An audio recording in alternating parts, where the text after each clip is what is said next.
En este video estaremos viendo el ejercicio 4 de estadística descriptiva. Se ensayaron probetas de hormigón de dos tipos diferentes. Los máximos esfuerzos que se obtuvieron se resumen en el siguiente cuadro. Entonces tenemos esta tabla, ya tenemos dos grupos, tenemos el grupo A y el grupo B, o sea, tipo A y tipo B. Tenemos una tabla de frecuencias agrupadas, como ven.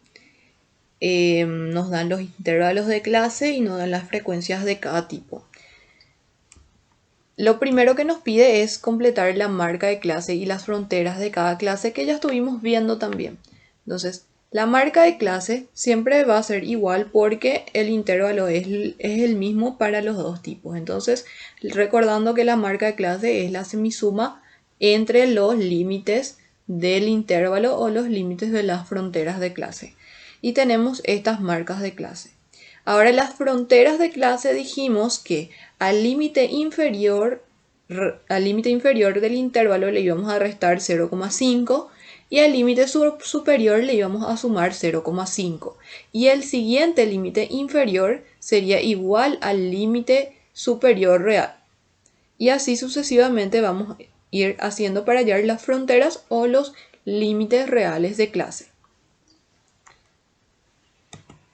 Calcular la media, la mediana y la moda de ambos tipos. Ahora vamos a ver cómo calcular estas medidas de tendencia central para una tabla de datos agrupados. ¿Sí? Estuvimos viendo ya para otros tipos de datos. Ahora ya tenemos una tabla de datos agrupados y a partir de eso yo necesito hallar estas medidas de tendencia central. Entonces, para hallar la media voy a volver a escribir la tabla, porque voy a necesitar, y para hallar la media, la fórmula que se usa es igual a la sumatoria de las frecuencias por la marca de clase sobre la sumatoria FI o la cantidad total de datos, ¿verdad?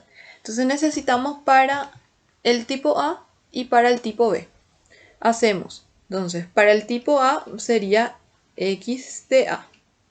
Entonces vamos a ir sumando este producto, ¿verdad?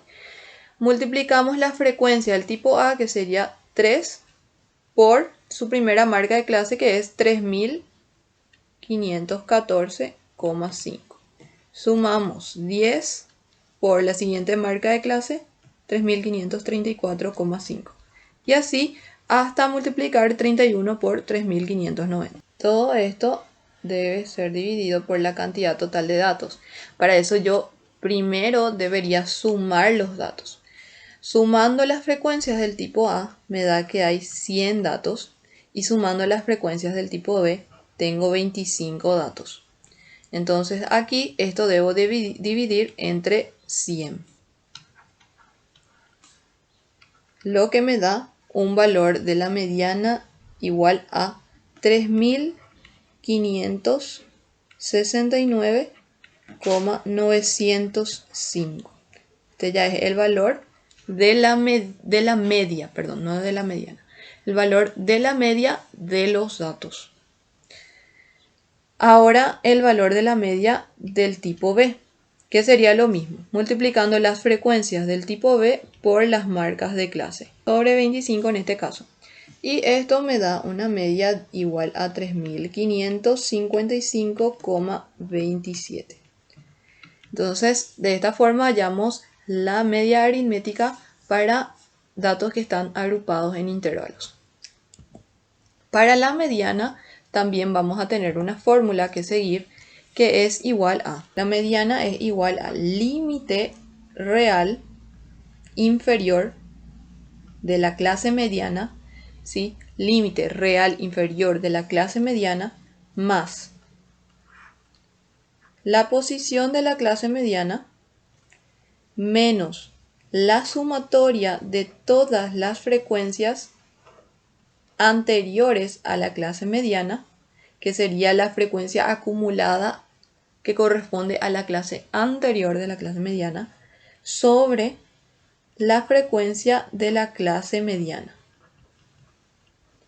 Y esto debe multiplicarse por la amplitud de clase o la anchura de clase, denotada en este caso por C.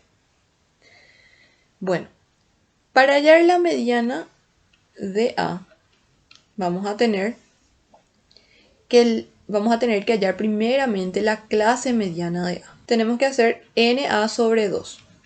NA sobre 2 sería 100 sobre 2, 50. Entonces, este valor 50 yo debo buscar entre las frecuencias acumuladas de A, ¿en dónde entraría? Bueno, acá tenemos hasta 3 datos, acá tenemos hasta 13, acá tenemos hasta 31. Entonces, 50 estaría en esta frecuencia acumulada, ¿sí? Porque acá tenemos hasta 31 nomás y acá tenemos hasta 69. Entonces, encontramos la clase mediana, que es esta. Voy a poner acá clase mediana de A, ¿sí? Vamos a mirar solamente ahora todo lo que están aquí y lo que nos pide que esté cercano de esta clase. Entonces, para hallar la mediana de A, vamos a tener x de A sería mi límite inferior real. Tengo que mirar las fronteras, ¿sí? L1 sería cada uno de estos. Esto sería L1. Entonces, para mi clase mediana, ¿cuál es L1? Sería este valor. Escribo 3564,5 más n sobre 2 que hay acá, ¿verdad? Que es 50. Menos la sumatoria de todas las frecuencias anteriores a la clase mediana. ¿Qué quiere decir esto en español? Sería la frecuencia acumulada anterior a la clase mediana. O sea, esta es la clase mediana, su anterior sería entonces 31. Entonces escribo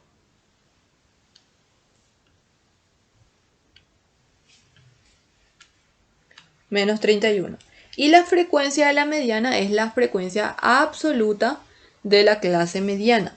Entonces tengo acá mi clase mediana, voy a la frecuencia absoluta, es 38.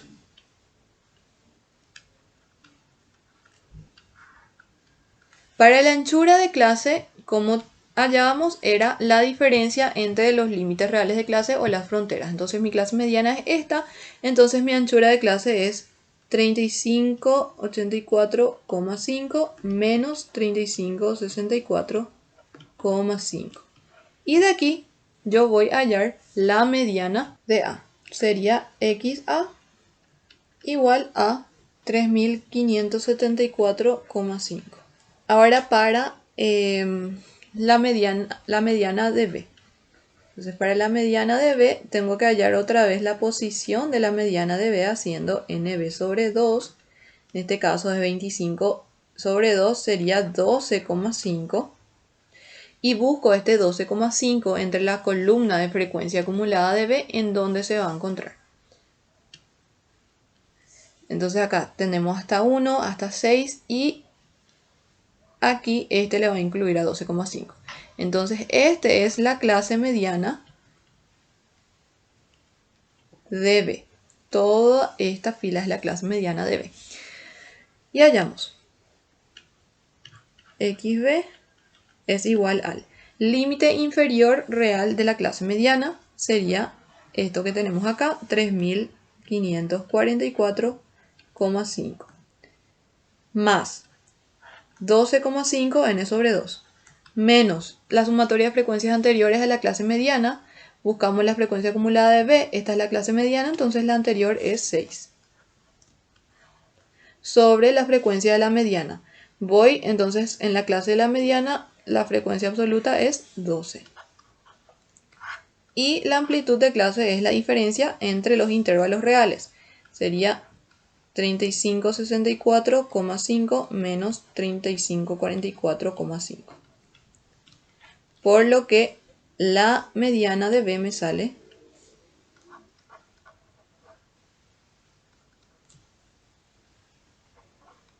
3555,33. Si se dan cuenta, es muy aproximado a la media. Estos valores, cuando nosotros hallamos la media, la mediana y la moda para una tabla de datos agrupados, no siempre me va a salir exacto, porque se tiene un margen de error. Para hallar la moda nosotros tenemos la siguiente fórmula. La moda se denota de esta forma. Tenemos el límite real inferior de la clase modal más, y vamos a tener este símbolo delta 1, que sería la diferencia entre la frecuencia de la clase modal menos la frecuencia que se encuentra antes de esa clase. Acá tenemos delta 1 más delta 2, y delta 2 sería la frecuencia de la clase modal menos la frecuencia que se encuentra después de esa clase, y por el intervalo de clase. Entonces vamos a hallar para ambos. Tenemos para hallar la clase modal de A, entonces tenemos que buscar cuál tiene la mayor frecuencia. ¿En dónde está la mayor frecuencia en A? Tenemos acá. 38 es mayor que todas las demás frecuencias, por lo que esta es la clase modal de A. Y hallamos x de A es igual al límite inferior real. El límite inferior real es esto que tenemos acá, 3564,5 más. Y voy a hacer delta 1, dijimos que es la frecuencia absoluta menos la frecuencia absoluta anterior. La frecuencia de la clase modal dijimos que era 38, la mayor frecuencia. Y la frecuencia anterior sería 18. Entonces tenemos 38 menos 18, que es delta 1. Escribimos lo mismo acá abajo. Y delta 2 sería la frecuencia de la clase modal menos el siguiente, que en este caso es 31. Y multiplicamos por la marca de clase, que es, la amplitud de clase, que es la diferencia entre los límites reales. Y esto me da un valor de la moda igual a 3579,31. Ahora, para hallar la moda del tipo B, tenemos que hallar la clase modal. Entonces vemos en la columna de frecuencias absolutas, la mayor frecuencia es 12. Por lo tanto, la clase modal de B es la tercera clase. Bueno, tenemos el límite inferior real, que es 3544,5.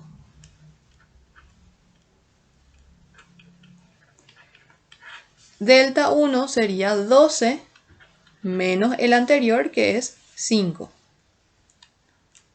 Repetimos lo mismo acá abajo. Y delta 2 sería 12 menos el siguiente, que es 6. Esto multiplicamos por la amplitud de clase, que es la diferencia entre sus límites. 3564,5 menos 3544,5. Entonces la moda de B es igual a 3555,27. Si se dieron cuenta, la moda, la mediana y la media del tipo B son iguales. Sí, en los decimales lo que varía, pero como les dije, hay un margen de error al hallar con estas fórmulas. Calcular e interpretar el percentil 80 y el decil 2. Bueno, yo les había dicho que teníamos medidas de posición y nombramos los cuartiles, los deciles y los percentiles. Entonces ya vimos lo que era un cuartil y ahora vamos a ver lo que son los percentiles y los deciles. Bueno, primeramente veremos qué es un decil. Vimos que los cuartiles son 3 valores que dividen a los datos en 4 partes iguales. Y los deciles son 9 valores que dividen a los datos en 10 partes iguales. Entonces tenemos el decil 1, el decil 2, hasta el decil 9. Acá tendríamos el 10% de los datos. Acá también entre el decil 1 y el decil 2 tendríamos el 10% de los datos. Y en cada parte tendríamos el 10% de los datos. ¿Sí? Entonces estos datos deben ser ordenados, así como los cuartiles. Y cada decil va a representar lo siguiente, ¿verdad? El decil 1 sería el límite entre el 10% de los datos menores y el 90% de los datos mayores. O sea que tiene a su izquierda los 10% de los datos y a su derecha el 90% de los datos. El decil 2 tiene a su izquierda el 20% de los datos y a su derecha al 80% de los datos. Y así sucesivamente. Y el decil 5 va a coincidir con el cuartil 2 y va a coincidir con el percentil 50 que vamos a ver también más adelante y va a coincidir con la mediana de los datos. Ahora, para los percentiles, esto ya voy a dibujar, vamos a suponer una curva normal de datos. También se puede poner este ejemplo con curva en vez de una recta, ¿verdad? Bueno, para los percentiles vamos a tener 99 valores, 99 percentiles, que van a dividir a los datos, al grupo de datos, en 100 partes iguales. Entonces, si yo tengo el percentil 1, estoy diciendo que corresponde a que el 1% de los datos se encuentra a su izquierda y el 99% de los datos a su derecha. Si yo entonces busco el percentil 50, como les dije acá, tenemos que el 50% de los datos se encuentra a su izquierda y el 50% de los datos se encuentra a su derecha y coincide con el decil 2, el cuartil 2, el decil 5 y la mediana de los datos. Ahora, tenemos que saber también que el percentil 25 va a coincidir con el primer cuartil. Entonces el percentil 25 tiene el 25% de los datos a su izquierda y el 75% a su derecha. Y el percentil 75 va a coincidir con el cuartil 3. Esto tienen que saberlo. Entonces, ¿cómo se hallan estos valores teniendo también una tabla de frecuencias? También tienen sus fórmulas, que son similares a la fórmula de la mediana. La fórmula de los percentiles sería esta, el límite inferior más. Acá la diferencia con la mediana sería que en esta parte no es n sobre 2, sino que sería i sobre 100 por la cantidad de datos. Y correspondería a qué percentiles, menos la sumatoria de las frecuencias anteriores a la clase del percentil por la frecuencia sobre la frecuencia del percentil. Y esto multiplicado por la amplitud de la clase del percentil. Entonces, para el percentil 80, vamos a ver en qué clase se encuentra.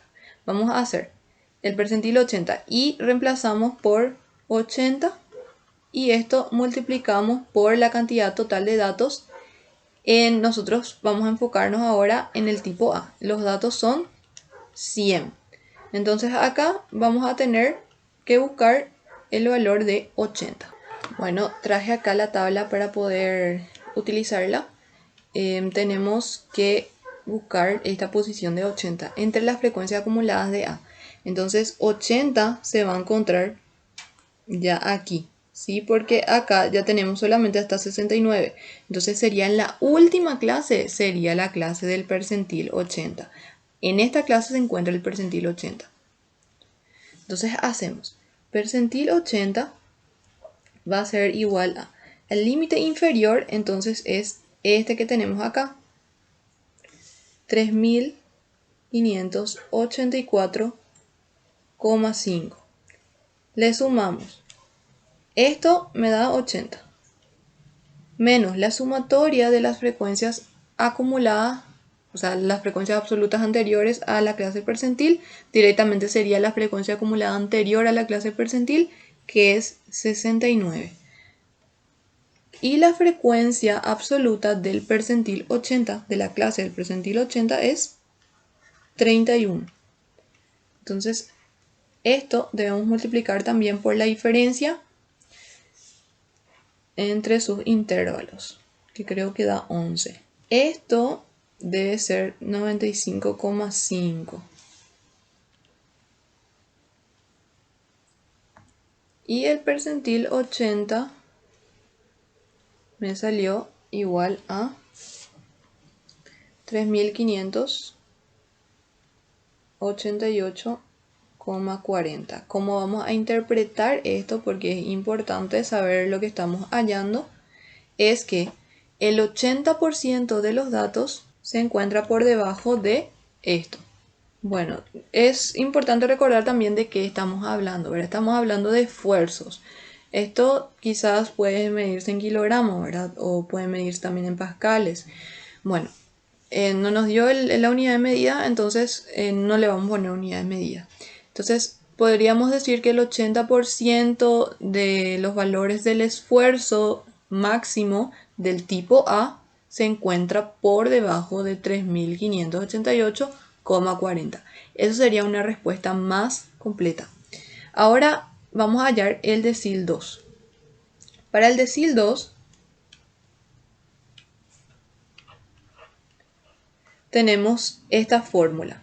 O sea, para los deciles tenemos esta fórmula que es el límite real inferior más i sobre, acá cambia, ponemos sobre 10 por n menos lo mismo la sumatoria de las frecuencias anteriores y todo esto sobre la frecuencia de la clase del decil.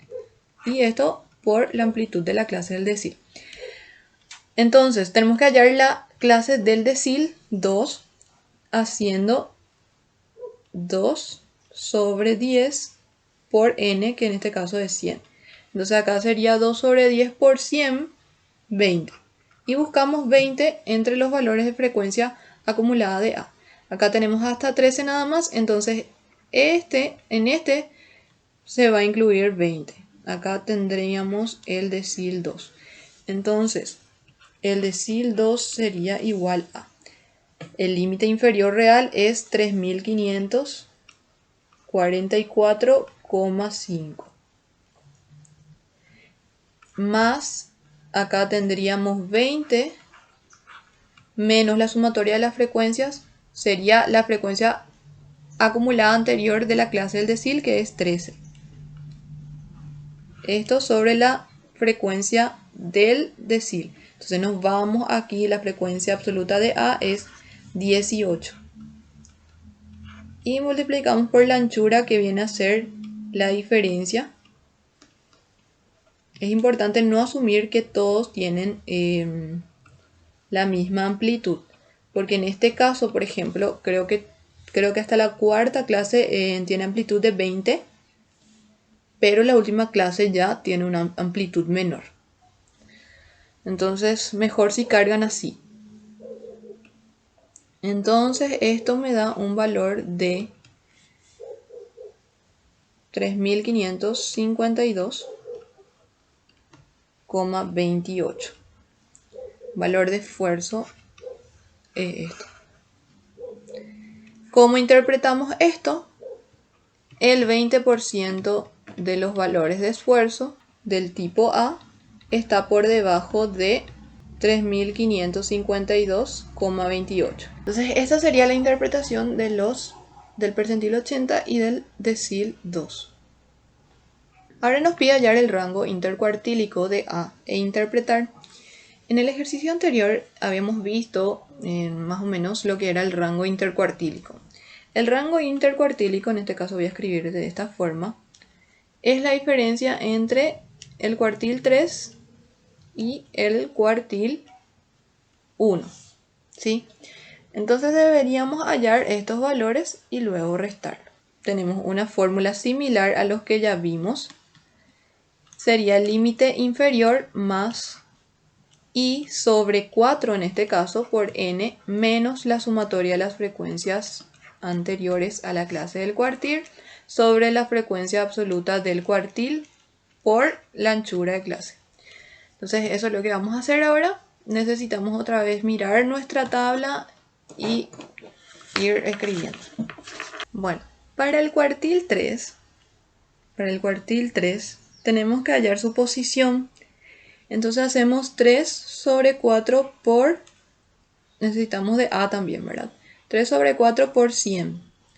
Entonces la posición del cuartil A estaría en 75.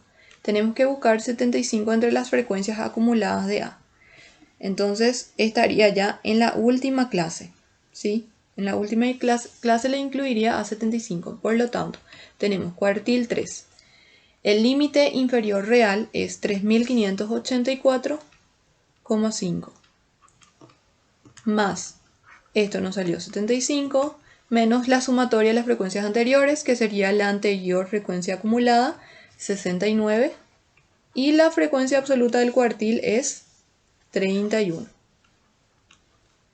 Esto multiplicado por la amplitud de clase, que la diferencia entre este es 11.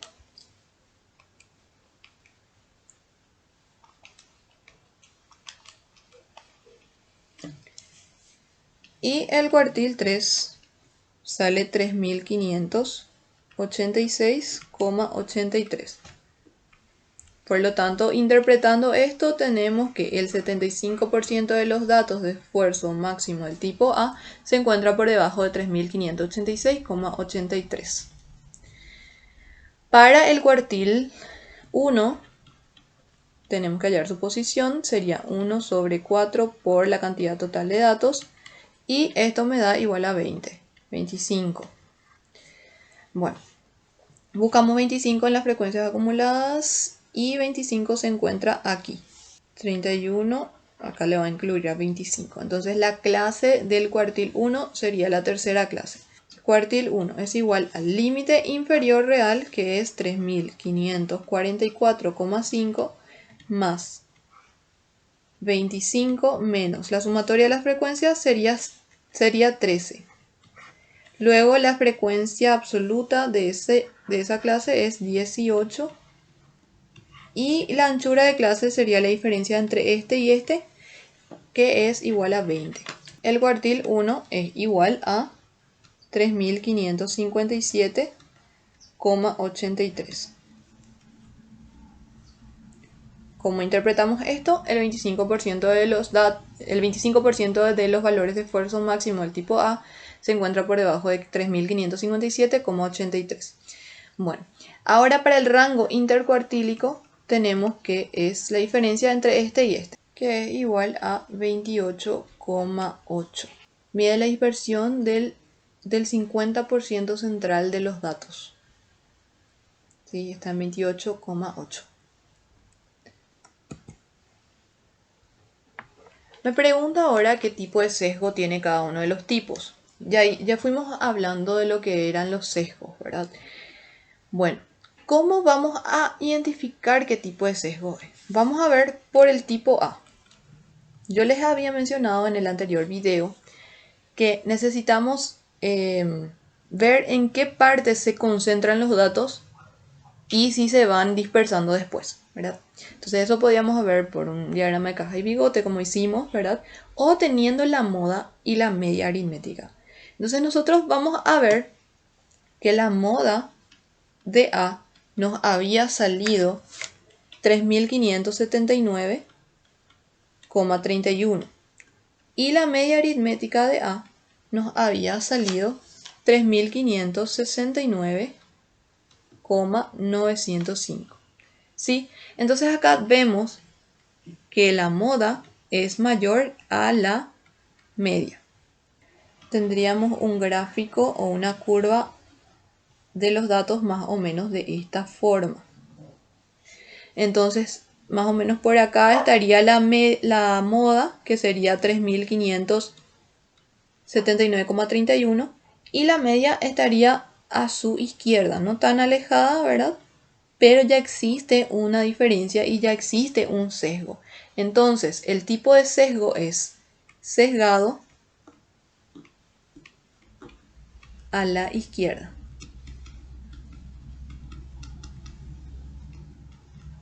Que es lo mismo que un sesgo negativo. Ahora para el tipo B, la moda nos había salido 3.555,27 y la media nos había salido 3.555,12 y además la mediana era igual a 3.555,33. O sea, son iguales. Los decimales nomás lo que cambia, como ya les había dicho, hay un margen de error. Entonces, como son iguales, siempre que ocurre esto, tenemos una curva simétrica. Y una curva simétrica se le llama también curva normal. Entonces, nuestro gráfico más o menos sería de esta forma, ¿sí? No es sesgada, o sea, coincide la media, la mediana y la moda. Por lo tanto, es simétrica. Con eso terminamos nuestro ejercicio número 4.